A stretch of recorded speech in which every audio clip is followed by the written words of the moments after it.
Lord saw the wickedness of man was great wickedness in the earth, and that every intention of the thoughts of his heart was only evil continually. Now, even though we really have just two essential terms, wicked and evil. By the way, wicked is not a good title for a show. Why don't you call it, I want to go down and see evil. And it's interesting, we're talking about that on Halloween, the wicked evening that's before us. Wicked is not a good thing. But you notice how just everything, just not only those two words, but everything around it just intensifies. It wasn't just wicked, but it was great wickedness. It wasn't just evil, but every intent of the thoughts of man continually, all it was evil. And evil, of course, is the antithesis of good. And the one who is essentially all good is God. So it's the antithesis of all that God is. So what we see here is man was wicked in his actions because the whole thought process was anti-God, anti-good, only evil continually. Now you're seeing just from that verse how multifaceted is the way that the Bible speaks of just how bad man is. How evil, how wicked, how wayward, how sinful. Yet very interesting in the early chapters of Genesis, even though we're going to talk here, we see, the entrance of sin into the world is very, very interesting. The term specifically is not used. So other terms are used. Later on, we will start to see the term being used for sinfulness of missing the mark, missing the standard, which, of course, the standard is set by God himself. Now, there is a missing of the mark. There is sin in Genesis 3, though the term is not used. And the reason is because God had a mark. He gave a command. And that is, of the tree of the knowledge of good and evil, you shall not eat. And Eve, followed by Adam, disobeyed and ate. That is a direct disobedience to the command of God, to the instruction of God, to the mandate of God, to the law of God. And so the definition of sin is simply this: any failure to perfectly and completely conform. And I'm going to change the here to a. I'll make it specific, but more general. Any failure to perfectly and completely conform to a revealed law of God, whether in deeds, affections, attitudes, or nature. Now, the reason I'm going to say that is many times we see revealed law of God and we think Sinai.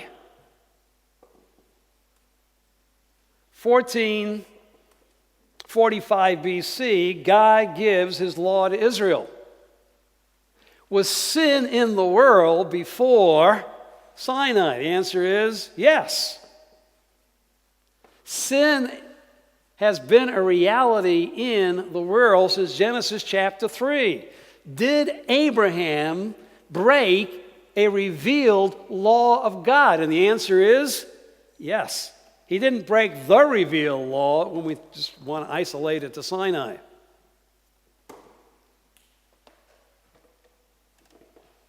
And on and on and on. Did the people of Noah's day break the law of God? Yes, they did.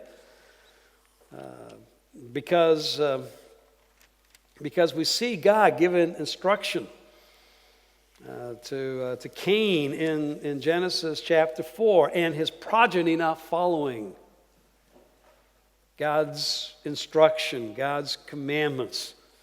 Even after the flood, Genesis chapter 9, we find God giving commandments to the sons of Noah. And the sons of Noah, the Gentiles, not following those commands. And of course, the same thing then was true of Israel. And of course, the same thing is true because we have a law today, the law of Christ, that is given to us in the New Testament. And we realize that we do not completely conform to the revealed law that God has given to us. And so that's why 1 John 3:4, and here's your essential verse, all sin is lawlessness. And by the way, you can see the essence of sin in this.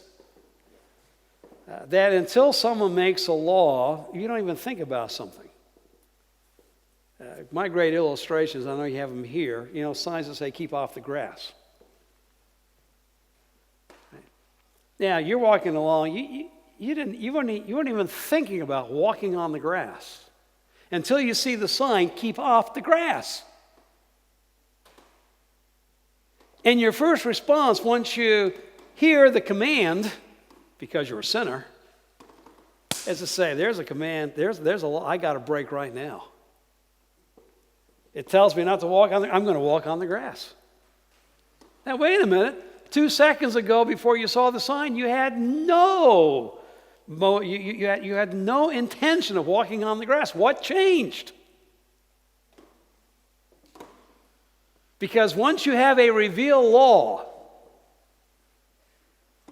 now I don't think that necessarily God put the commandment there, keep off the grass. But you know what a human institution established by God did? Romans 13.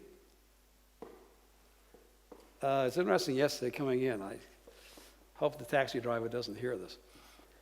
But you Bruce, are very good. You warn exactly where the speed traps are.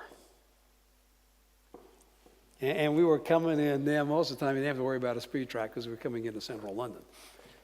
But just coming out of the airport for a few kilometers, it was very interesting that he would kind of speed up, and all of a sudden he started slowing down. I heard from his telephone, I guess which warned you, and so he would slow down, and going through, where the camera would be, he was right where he should be, and then as soon as we were past it, and I thought, what a great illustration would be tomorrow. Right? Now, is that a law of God? Indirectly, but it is. Because Romans 13 is, the government has said it, and even before that and after that, you've got these signs saying, what is the speed limit? So, brothers and sisters, if you've ever driven over the speed limit, you have disobeyed a revealed law of God. So just don't think about Sinai. And that's the essence of sin.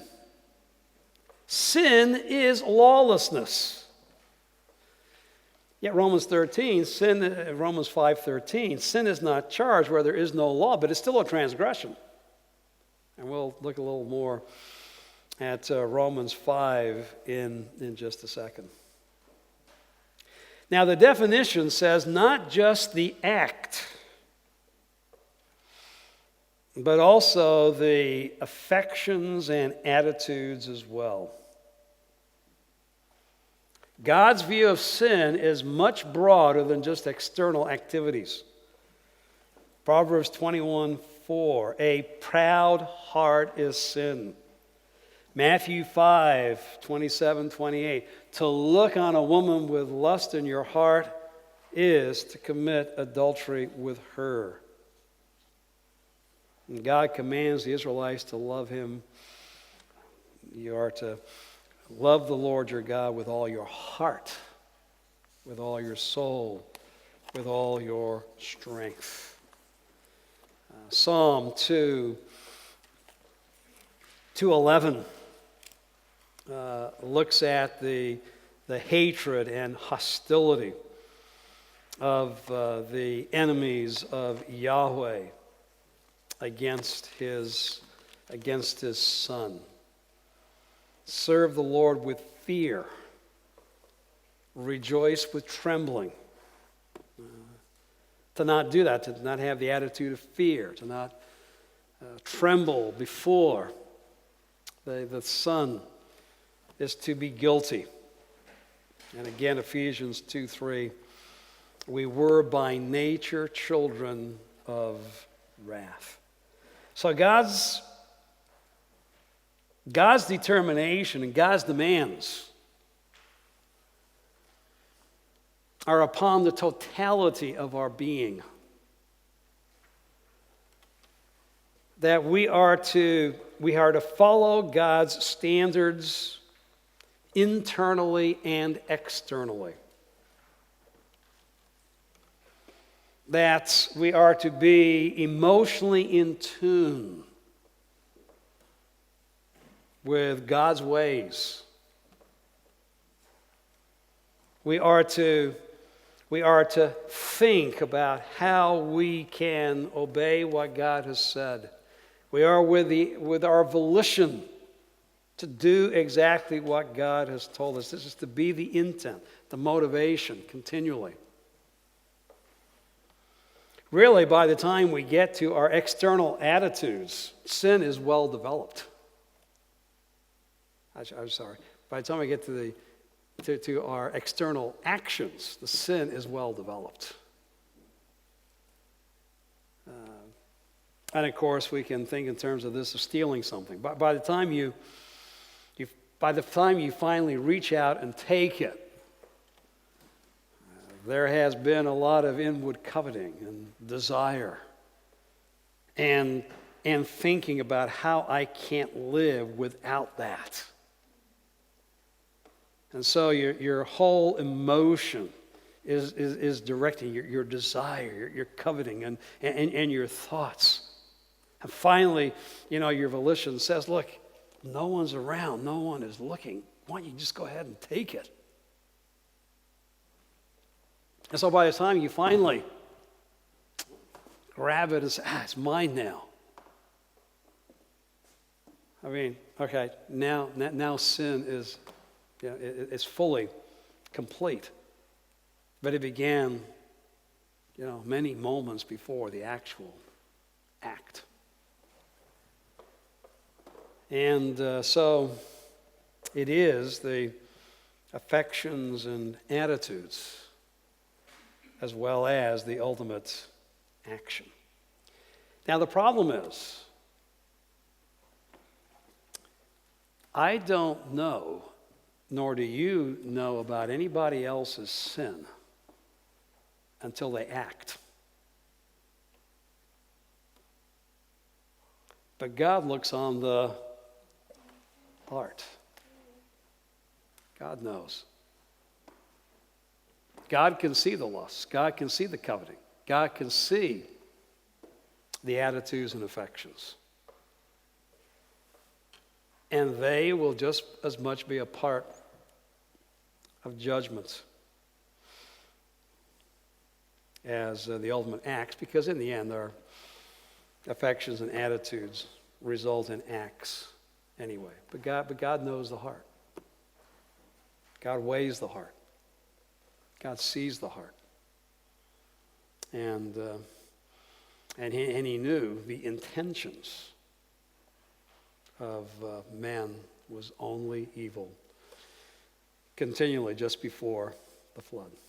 So that's sin. And the only question is, to what level are you consumed by sin?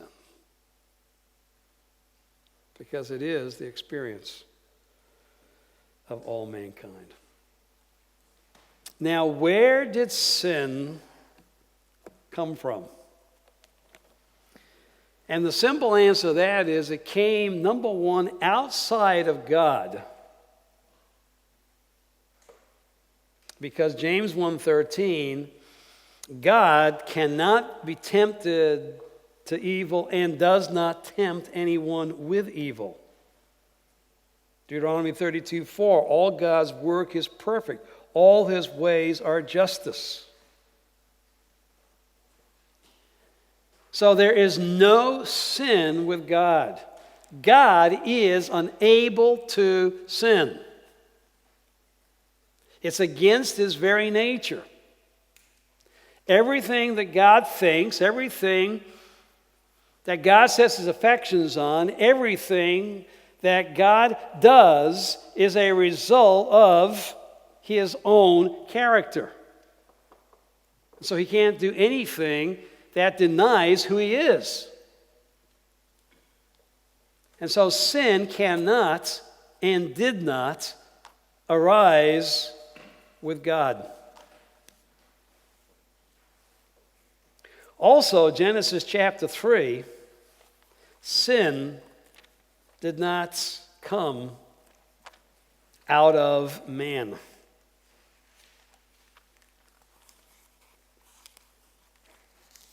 It did not internally well up and come out of man. It came from an outside source. And of course, in Genesis chapter 3, that outside source was the serpent. And the serpent who, in Revelation 12:9, the serpent of old is no one else than the devil, Satan.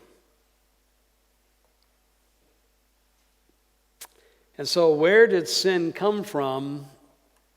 It came from Satan. It came from the devil.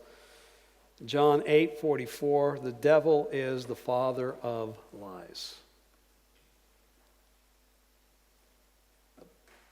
And so he is the initiator, the originator.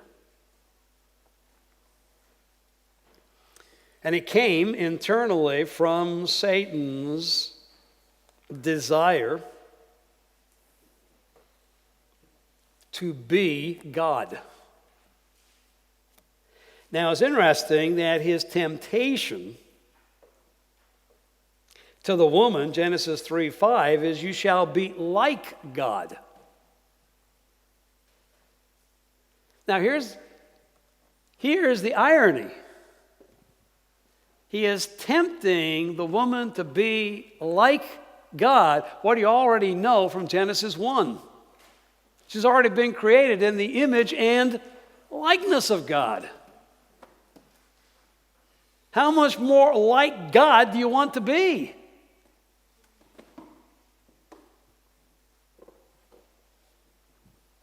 So God knows in the day you eat of it, you'll be like God. And here's a sense, knowing good and evil. By the way, God does know evil. God is able to quantify. He knows evil, not experientially. But he does know, if I can put it this way, intellectually. Because anything which is not in conformity with himself, he knows is evil. Now, we now know good and evil, but how? We know that anything that doesn't conform to our thinking is good, because all we can be dominated by is evil. But you'll be like God. And there's a sense in which we did become knowing God. We now know the good because we're unable to do it. We're unable to live up to what we know is the good. By the way, that is true of every individual. No individual can live up to what they know to be good.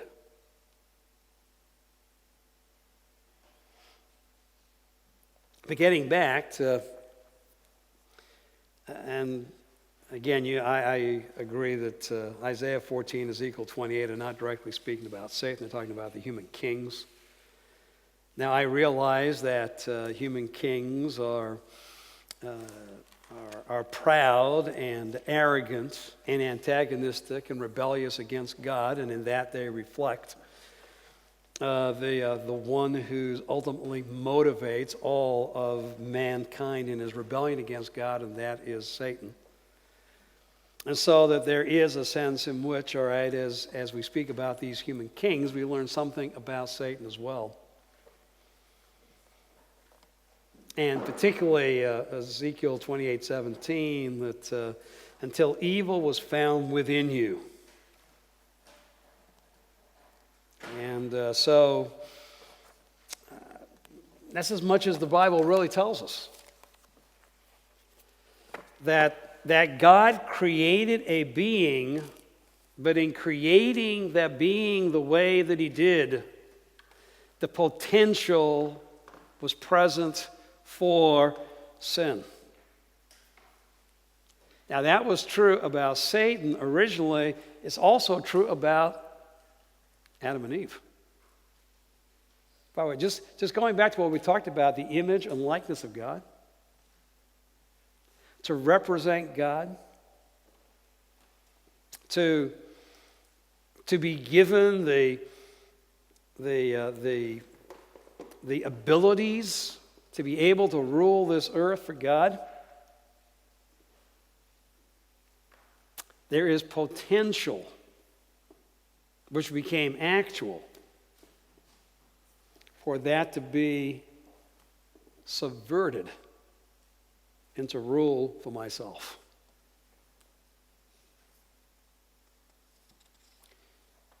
And so why did God create Satan, this angel, this angelic being, with all of the glory and all of the characteristics that we talked about as far as angels are concerned, ministering spirits that are in the very presence of God, that see God in a way that we can't, that know God in a way that we do not, that experience God in a way that we have not yet been able to? Why does he create these spiritual beings, including Satan, to be his ministering spirits and to be able to, again, have from him these benefits that allow them to be used for his honor and glory, but yet that can be subverted if someone says, wait a minute, I don't want to do this for God. I want to do this in the place of God. I want to take God's place. And that essentially is Satan's sin.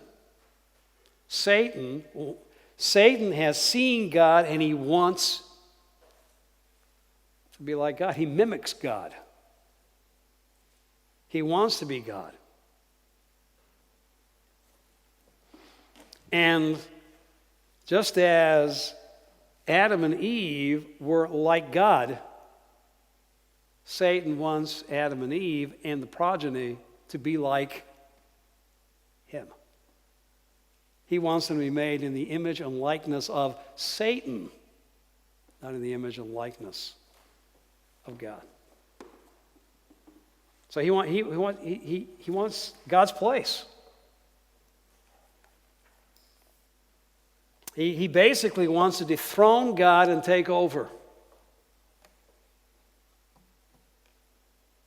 And again, with God's creation of him to be this angel, probably an angel of high status, high responsibility, in making him this way, it could be twisted and turned just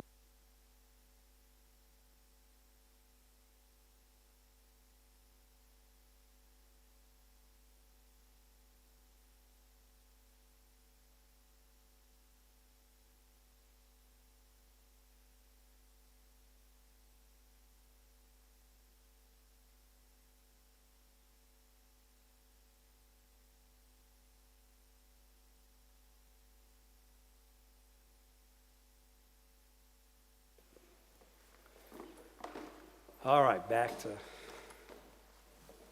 to normal. So how did sin enter into the world? Let's turn over to Romans chapter 12. Certainly the narrative is in Genesis chapter 3. The commentary on the narrative is in Romans chapter 5. Therefore, just as sin came into the world through one man, and death through sin, and so death spread to all men because all sinned. For sin indeed was in the world before the law was given, the law there being the Sinaitic commandments. But sin is not counted, reckoned, imputed, where there is no law. Yet death reigned from Adam to Moses, even over those whose sinning was not like the transgression of Adam. Every individual after Adam didn't transgress the same commandment. They couldn't because they were no longer in the garden. The transgression of Adam was, you shall not eat of the fruit of the knowledge of the tree of good and evil. And so after Adam, humankind did not sin in the same way, the same transgression, but they still sinned. And so they died. And the transgression of Adam, Genesis 2 and 3, Adam was a type of the one who was to come. Because just as he had an act of rebellion, an act of disobedience, the one who would come, unlike Adam, would be obedient to God's directive for his life. And of course, we're talking there about Christ. But simply, sin came into the world through Adam. And how do we know that? Because the consequence of sin is death. And everybody from Adam to Moses and since has died. Now, even before Adam sinned, Satan had sinned. But somehow his sin was separate from the world and separate from the creation of the heavens and the earth that is mentioned in Genesis chapter 1. Not until Adam's sin was mankind and the entire world subject to sin's curse. And by the way, Genesis 3 shows us very, very definitely that Adam's sin resulted in a curse upon all of the earth. The ground was cursed. Genesis chapter 3, verse 17. And during the break, someone brought that up to me. Romans chapter 8, verses 18 to about 23, talks about the fact that the whole creation, that is the whole of the creation in Genesis 1, and particularly the aspect of the earth, was all thrown into turmoil. The ground was cursed because of Adam's sin. And so Satan is the originator of sin. Part of God's angelic creation. And again, the angels are the heavenly realm, and not the heavens we conceive. The heavens and the earth that are made in Genesis chapter 1 is the earth and the visible heavens. And in the heaven of heavens, the third heaven, today is where we have God's dwelling. And of course, that's where his angels are. And by the way, Job 1 and 2, and 1 Peter chapter 5, Satan still, at regular intervals, is in the presence of God. He still has to report to God. I'm sure it grates him. He still has to give an account to God for his activities. He's still going about throughout the earth seeking whom he may devour. And he is the one that still has to answer to God. And just like Job, in Job 1 and 2, when he answers to God, he is antagonistic in his words toward God, particularly against those who seek to serve God upon the earth. So he is the original sinner.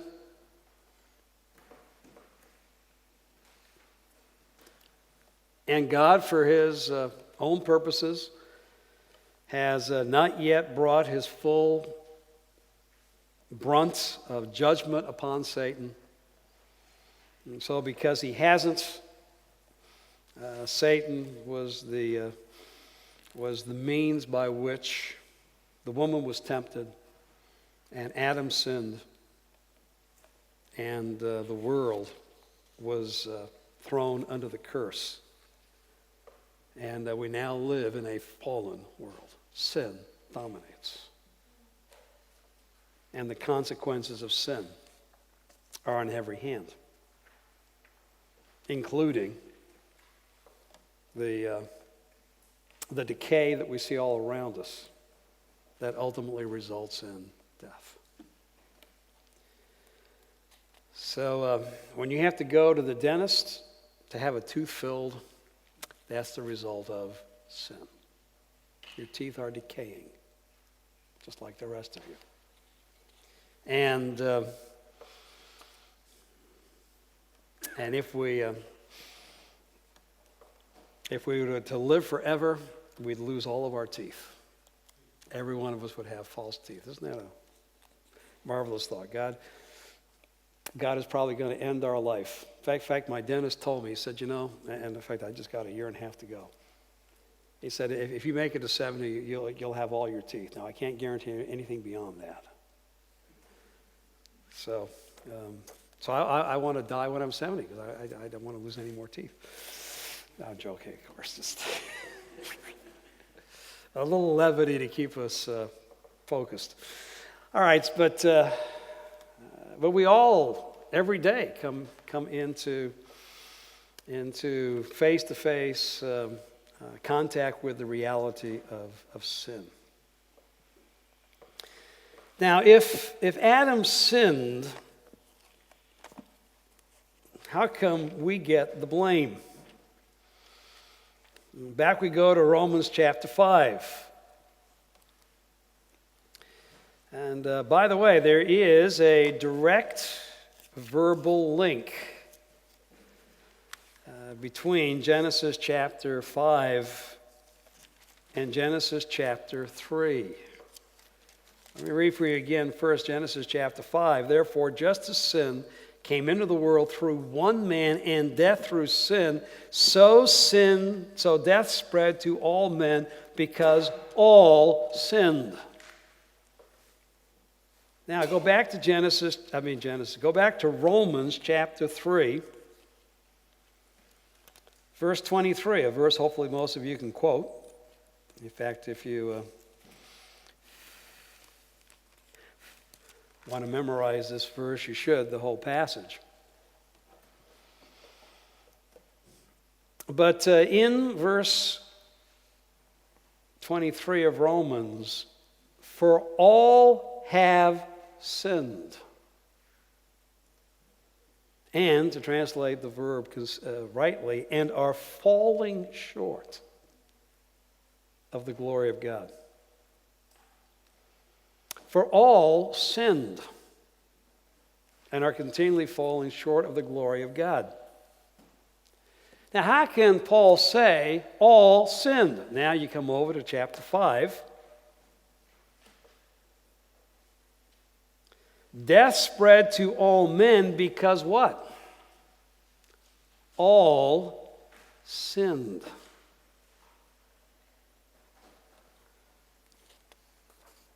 And what sin is Paul speaking about? He's talking about Adam's transgression, narrated in Genesis chapter 3. There's no distinction between Jew and Gentile. There's no distinction between anyone needing the work of Christ, because all sinned. Historic aorist. That then is echoed again in Romans 5:12. Sin came into the world through one man, and death spread to all men, because all sinned. All sinned when Adam sinned. So God designated Adam as our representative. And as the notes will tell you, you can read it, we have no problem with representation when it's good. Someone representing us and doing the right thing, and we bear the consequence. We get the consequences. We have no problem with that. But when the representative does something that brings the wrong consequence, all of a sudden we don't like representation.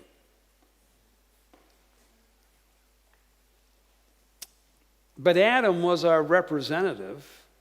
In fact, in some way, we were there with Adam. Not only did Adam represent us in our action,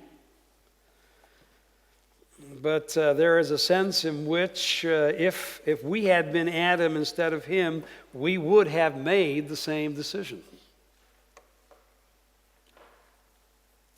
But what is being emphasized in Romans chapter 5 is the fact that God has imputed or put to the account of all men Adam's action, so that God can impute to those who would respond to Christ one act of obedience that we might have imputed to us Christ's righteousness. By the way, no one ever turns down that, do they? And so in Adam's sin, we were all constituted sinners. We all bear the consequences of that action.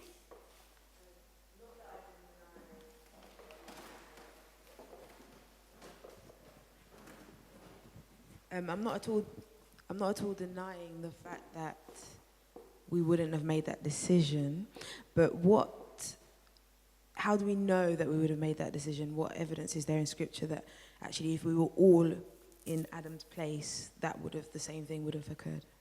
All right, this is what is known as the seminal aspect that, and it goes back to that Hebrews 7 passage that we were looking at, that Abraham's action represented Levi's action toward Melchizedek. And so there is a sense in which, all right, like father, like son, that is a truism as well. And so both are true, and what Paul is picking up here is more the imputation, which goes back. I mean, it's accounting. Imputing is where you put something or take something away as far as accounting is concerned. And you all think in terms of that, a ledger, and how you can add money, you can take away money, and a bank can do that. In fact, banks do that all the time, and sometimes not on the basis of whether you've actually put something in or taken something out. In other words, we have a saying in the United States: it's not how you play the game, it's who keeps score. Wait a minute, I scored a goal. You didn't put it on the ledger. Well, if you didn't put it on the ledger, it never counted. All right, so it's that kind of an accounting type term, and that's where we get our understanding of imputation. And so it's part and parcel of life. And this is where it is, and the definition given to you, imputation is the crediting of someone else's account with a debt or a surplus by another. Now, with Adam, we get the debt. With Christ, we get the surplus. But more than that, because we sometimes think, well, this is all unfair. Well, we are alike unto Adam, just as now as believers, we're in the process of being conformed to the image of Christ, being made like Christ.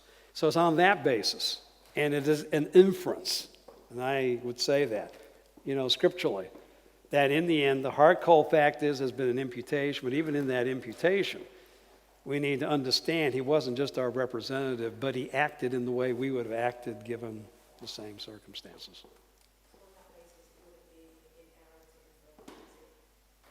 Of what?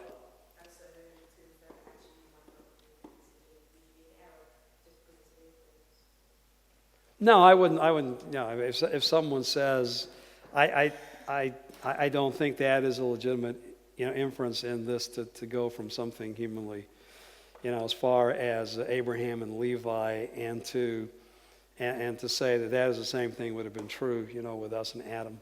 I would say, all right, we can't be dogmatic. I can't be dogmatic. I see it that way, but I'll just leave it at that for your godly contemplation. But what you can't get away from is Adam acted as our representative. And what he did was place everybody who is in Adam, from Adam, to our account. So that we entered life already guilty of what Adam had done. Now that you cannot deny biblically. That is clear. Not only here, but in other passages as well, but particularly here in Romans chapter 5. So when we were looking at Romans 5 just now, and we were saying that from Adam to Moses, people still died. Yes. Is that because of the fact that obviously they inherited Adam's sin nature? Because as we were working from the working definition, that sin is a breaking of a revealed law. And from Adam to Moses, from Scripture, there doesn't seem to be many revealed laws to God's people, in a sense. How would you explain, would you say that they died because of the inheritance of the sin nature, or because but then it says they were also wicked? Yes. The answer is yes. They died for both reasons. They died because they bear the consequences of Adam's sin. He was their representative. They are guilty before God. They were born guilty before God, even before they had done anything good or evil. We'll talk about that this afternoon. They're all already constituted sinners. They're already sinners. Now, added to that as they lived their life, they also then sinned. So there's a double liability. They die because of the consequences of Adam's sin. They die because of the consequences of their own sin. But how did they sin if there wasn't a revealed law, in a sense? Well, they sinned. They didn't transgress. All right? They missed the mark. What it's saying is there's no transgression. In other words, they could not transgress what Moses had, what was revealed through Moses at Sinai. They couldn't sin. They couldn't transgress in that way, but they sinned. And I would say they sinned in this way because we see Cain, and the line of Cain is rebellious against God's instruction, God's commands in Genesis chapter 4.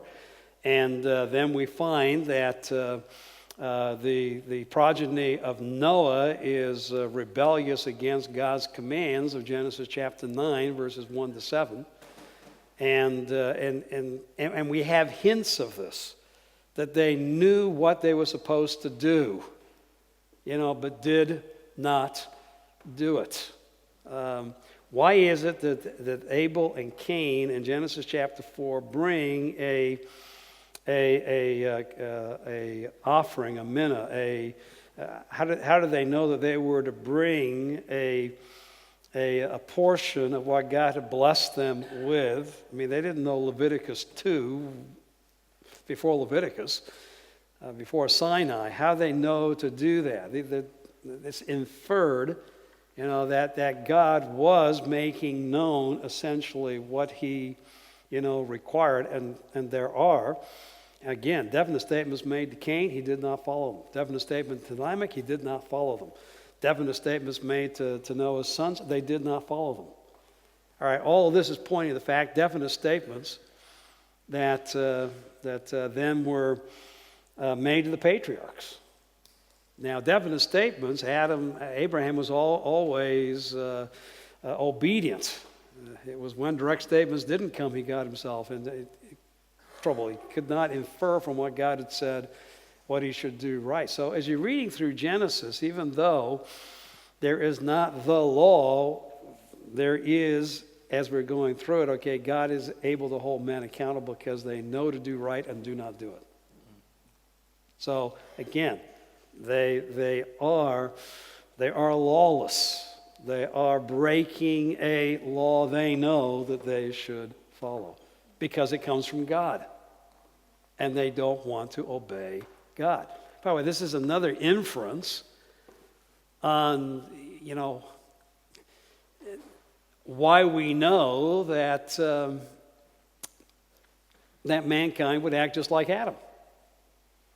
Now, it's only an inference because you have to say, well, at this point, now, sin has become part of the DNA of man, which was not true of Adam and Eve in Genesis chapter 3.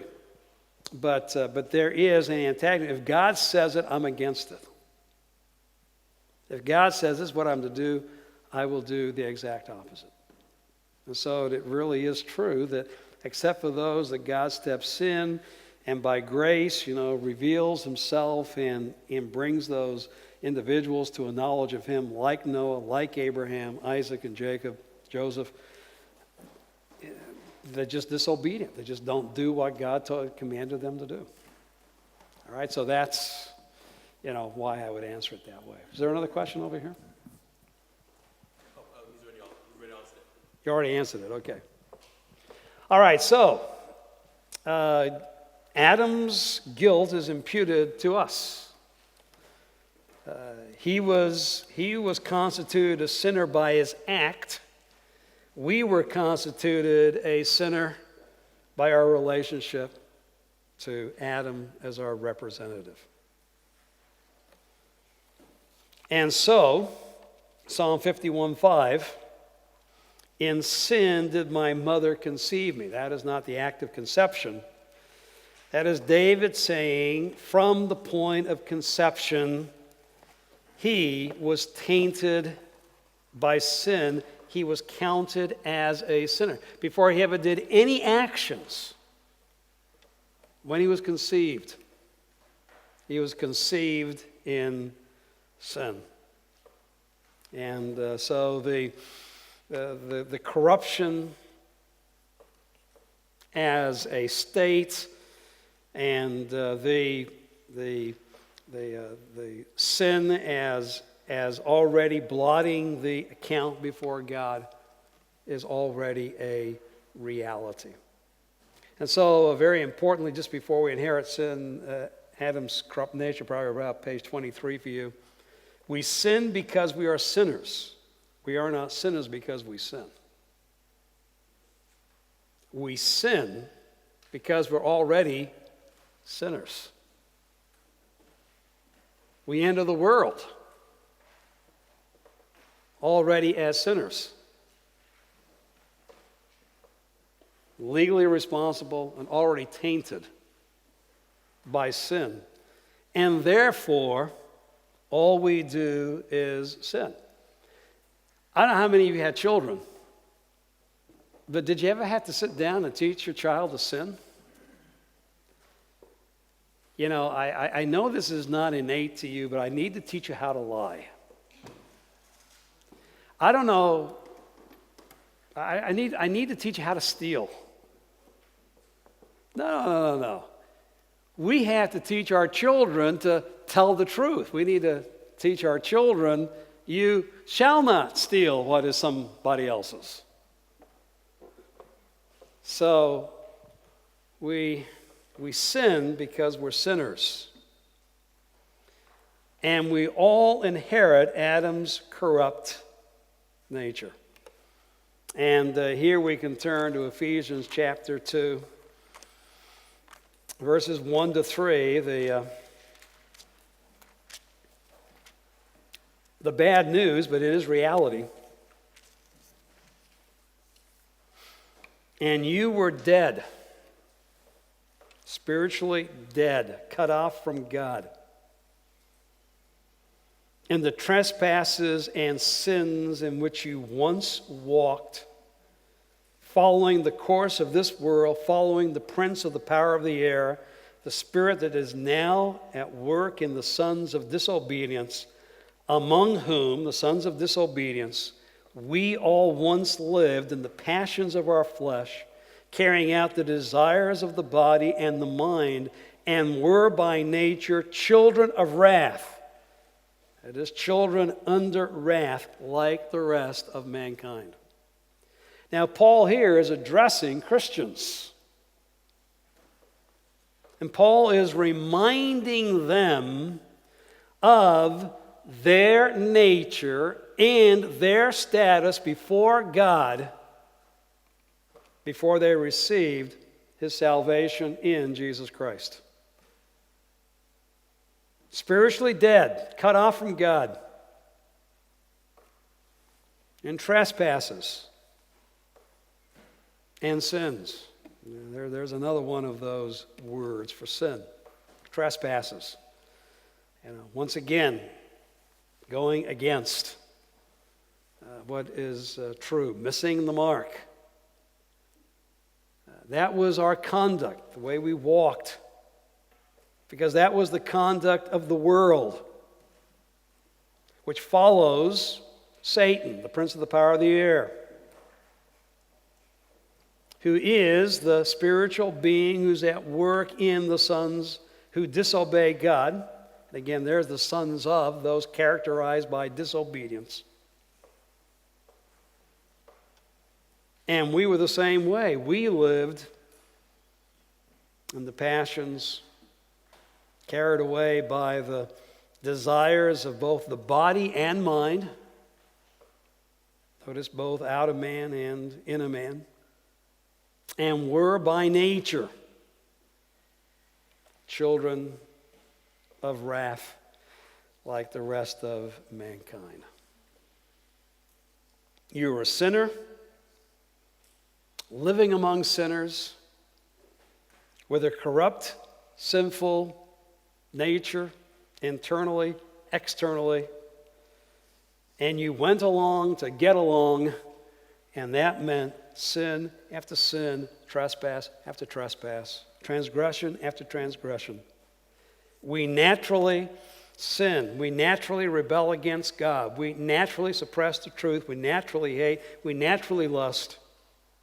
We naturally do those things which bring God's judgments while outside of Jesus Christ. In other words, calling an unregenerate man to live a sinless life is impossible. They can't do it.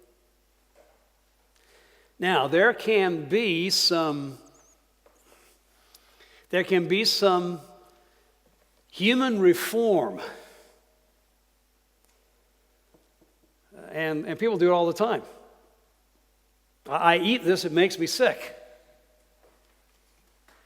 So I will discipline myself not to eat it anymore. And even a kid, I tell a lie, I get a spanking. I think for a time I'll quit telling lies.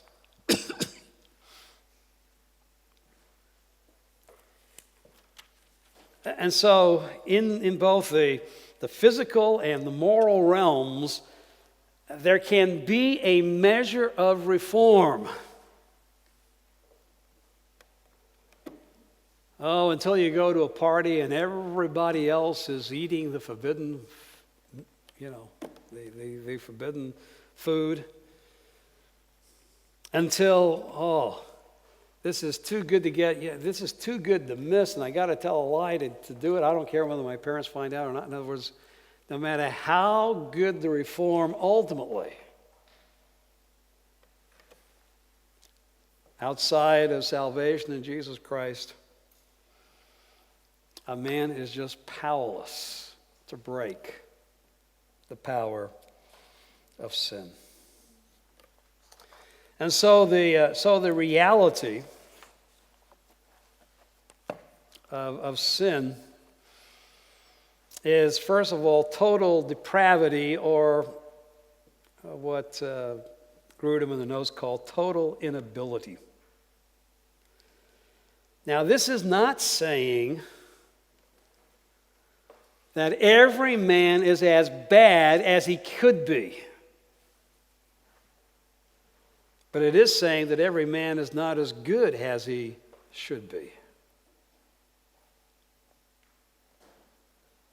That every man ultimately is tainted by sin, corrupted by sin. And Ephesians 2, verses 1 to 3 again. Along with Isaiah 64:6 again, speaking to Israel, God set apart people, even our righteous deeds are as filthy rags in God's sight. Romans 3:10 to 18, which is actually, again, speaking of Israelites in the Old Testament and how corrupt their actions were. Now again, all we're saying here is that men are not as good as God calls them to be. They fall short of God's glory continually, turning away from God, seeking evil, though not everyone is as bad as they could be. And that leads to, second of all, the fact that the Bible does say that there are degrees of sin. Very important passage, 2 Timothy 3:15. Paul says that evil men will go from bad to worse.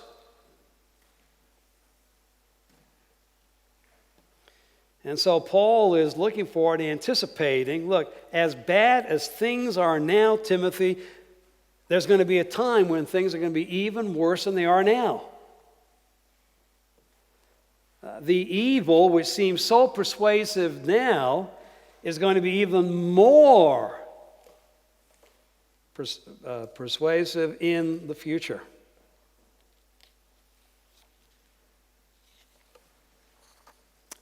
And in fact, we have not yet come in all of human history to the worst of the worst.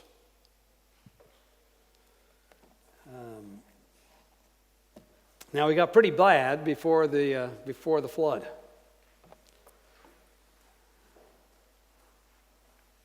And after the flood, there's been a measure of God's control of the experience of evil.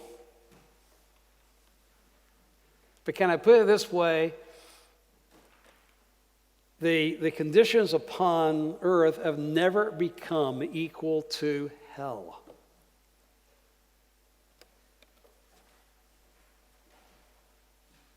And so we need to realize that they're going to get even worse. Evil will become even more part of the experience of man, at least in the ultimate generation before Jesus Christ comes. Now, we've already talked about Matthew 11:22 to 24, how things would be more bearable. Matthew 12:43 to 45, where the last state of a man is worse than the first. And so it is true that there are bad situations and even worse situations as far as individuals and far as communities and societies are concerned. And again, just as God will reward on the curve, he will condemn on the curve as well. Now here's the only distinction. That believers will miss out on reward, but will gain eternal life, heaven upon the earth. The sinners will be judged also on the curve, and in some way there's going to be more intense pain and punishment in the lake of fire in hell for the greater sinners than for others. So just as there are degrees of reward, there's going to be degrees of punishment. But ultimately, the degree of reward is going to be experienced by all in the same place, and the degrees of punishment will be endured by all in the same place.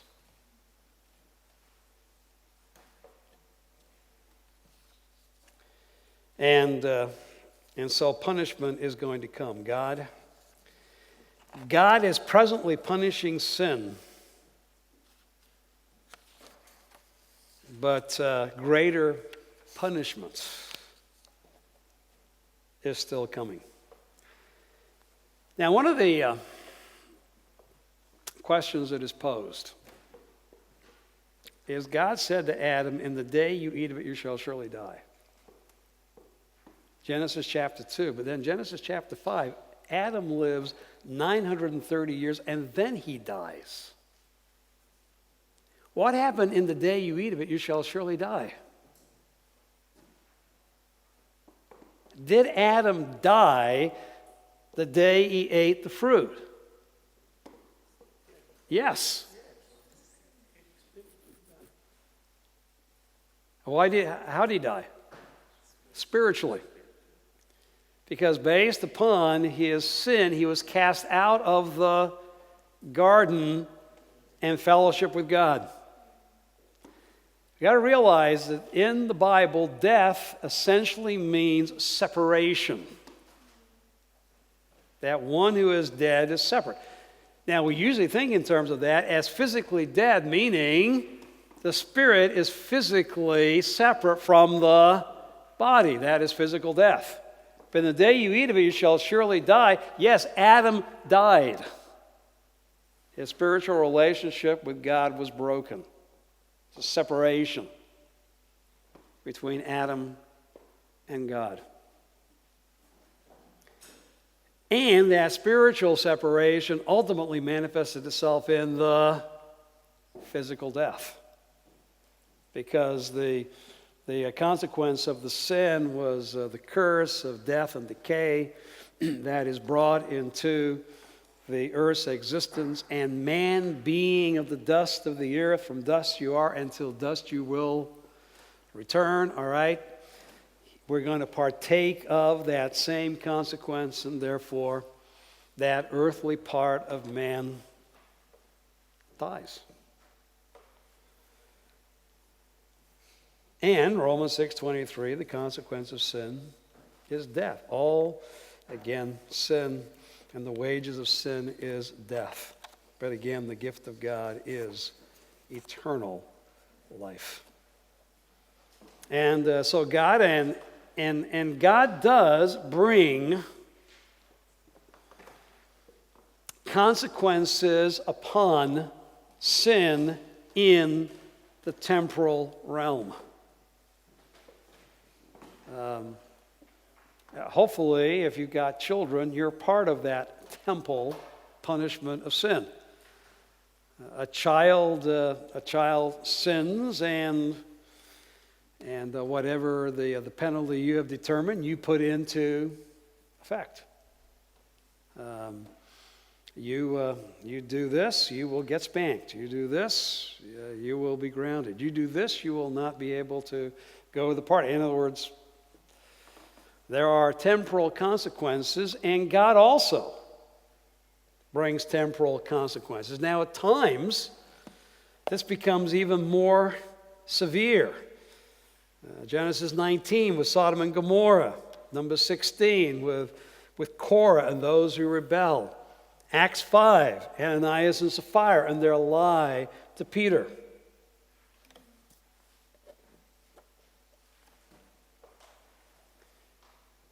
But the temporal punishments, even to the end of death for certain people, physical death, is not the ultimate punishment for sin.